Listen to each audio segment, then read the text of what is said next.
पुरानी दिल्ली 17 अक्टूबर को तुर्कमान गेट पर कम्युनिटी हॉल में सर सैयद दिवस के मौके पर एक कार्यक्रम में वरिष्ठ समाज सेवी डॉक्टर सिराजुद्दीन को अवार्ड देकर सम्मानित किया गया। देखिए हमारे संवाददाता जमीलुद्दीन की एक खास रिपोर्ट, BBC 24/7 न्यूज, पुरानी दिल्ली। आज के इस प्रोग्राम के आयोजक सफ़ी अहमद दहली साहब और उनकी टीम, BBC 24/7 के चीफ एडिटर आलम मंसूरी जी, फरहान पूरे साहब, जमीलुद्दीन जी, बुजुर्गों, दोस्तों, नौजवान साथियों, प्यारी प्यारी बहनें और बच्चों, इनका जो सर सैयद अहमद खान, इनका यौम पैदाइश दुनिया जब से कायम हुई और आज तक जीते हैं, चले जाते हैं, लेकिन कोई याद करने वाला नहीं। अगर उन्होंने एक शिक्षा जैसे क्षेत्र को ना चुना होता तो शायद हम लोग आज ये प्रोग्राम का आयोजन नहीं करते। मैं ये कहना चाहता हूँ, मेरा मकसद नहीं सिर्फ हंगामा खड़ा करना। हमारे सफ़ी अहमद दहलवी साहब ने कुछ हमें बढ़ा के बता दिया कि तालीम, मिशन तालीम के सरबराह, इस मिशन तालीम के सरबराह हैं वो इकरामुल हक साहब हैं, जिनकी मुलाकात मेरे से हुई आज से 10 साल पहले। और 10 साल पहले जब मेरी मुलाकात हुई तो उन्होंने मुझे बताया कि इस तरीके से हम EWS और BPL DG कैटेगरी में फ्री बच्चों के एडमिशन के लिए बात करी। उसी दरमियान एक ऐसा हुआ कि मुझे कैंसर हो गया। कैंसर होने पे मेरा ऑपरेशन हुआ, मैं हॉस्पिटल में था। जब लौट के आया तो मेरा पूरा परिवार डिस्टर्ब था, लेकिन मैंने मेरे परिवार के जो बच्चे थे उनके भी EWS के फॉर्म नहीं भर पाए।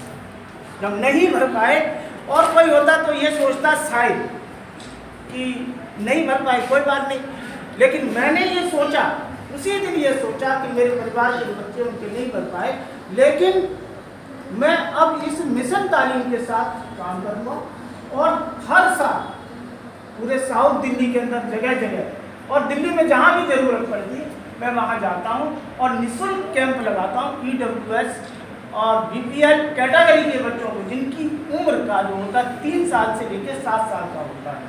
तो हजारों बच्चे जो जानते ही नहीं थे कि फ्री एजुकेशन प्राइवेट स्कूलों में भी बच्चों को प्राइवेट स्कूलों में पढ़ाया जा सकता है। हर प्राइवेट स्कूल में एक कोटा होता है, गरीब माँ बाप के लिए बच्चों के लिए एक कोटा होता है। उस कोटा के तहत 25% 20% से 25% बच्चों का EWS BPL और DG में एडमिशन होता है। वो प्राइवेट में जब वो ड्रॉ में नंबर आ जाता है तो वो प्राइवेट स्कूल में पढ़ता है, उस बच्चे पर न फीस लगती है और ना ही उस जूते, कॉपी, किताबें, ड्रेस सारा कुछ दिया जाता है। इससे लोग जब शुरुआत में ऐसा था कि वैकेंसी ज़्यादा होती थी, कम हो जाते थे।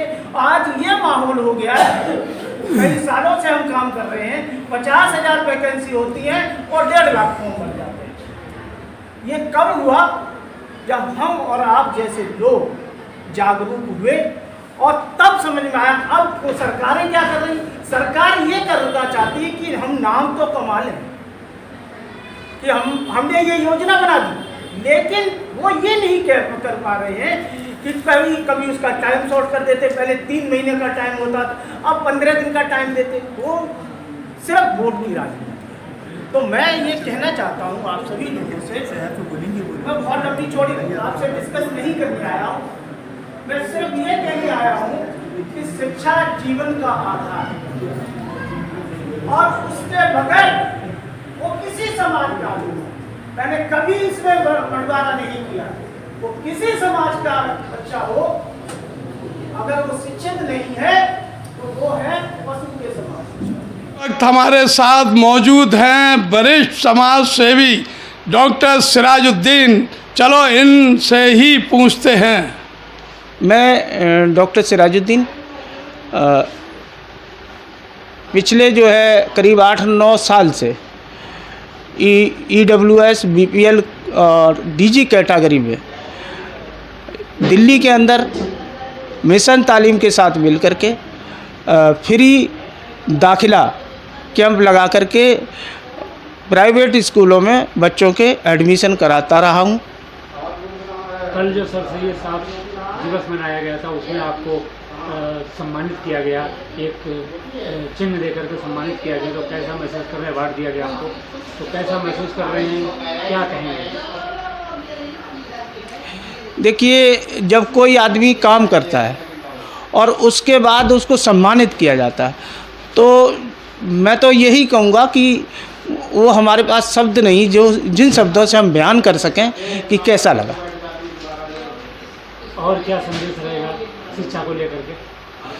शिक्षा को लेकर के मेरा आज से नहीं, हमेशा से, जब से हमने काम किया तब से कहा है कि शिक्षा जीवन का आधार है और शिक्षा के बगैर कोई भी इंसान जो है वो पशु के समान है। तो मेरा एक संदेश है, मेरी एक अपील है सभी से, पूरे भारत के लोगों से अपील है कि आप अपने बच्चों को भूखा रह कर के भी शिक्षित बनाएं और उच्च शिक्षा दिलाएं ताकि वो हर क्षेत्र में विकास कर सकें। तो क्या इसी तरह से आपका मिशन जारी रहेगा?